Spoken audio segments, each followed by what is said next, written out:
Jésus enseigna que la foi, la simple croyance enfantine, est la clé de la porte du royaume.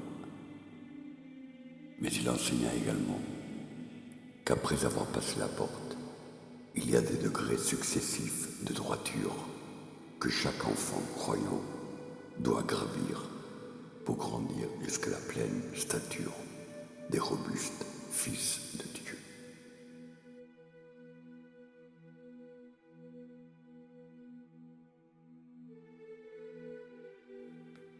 Spirituellement, tous les hommes sont égaux.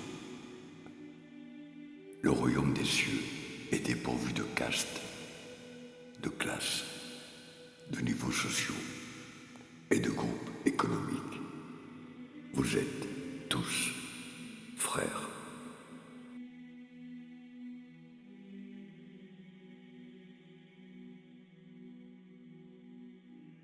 Ne saisissez-vous pas que l'espoir d'une meilleure nation ou d'un monde meilleur est lié au progrès et à l'éclairement de l'individu?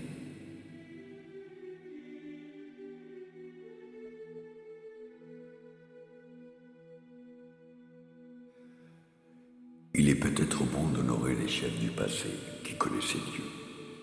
Mais pourquoi, en faisant cela, sacrifieriez-vous l'expérience suprême de l'existence humaine? Trouvez Dieu pour vous-même et le connaître dans votre propre âme.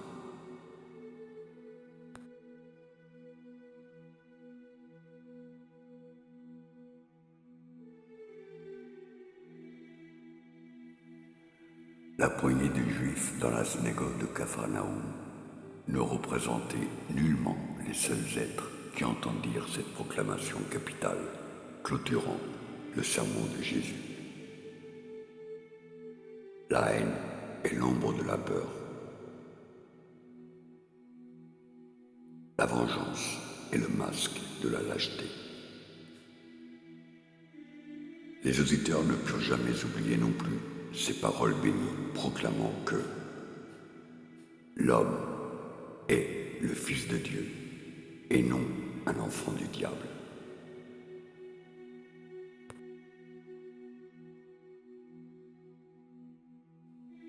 Le discours de Dieu dans le tourbillon était une conception majestueuse pour l'époque où il fut proféré. Mais tu as déjà appris que ce n'est pas la manière dont le Père se révèle. Il parle plutôt dans le cœur humain, comme une petite voix tranquille disant « Voilà le chemin, suis-le ». Ne comprends-tu pas que Dieu habite en toi, qu'il est devenu ce que tu es, pour pouvoir faire de toi ce qu'il est?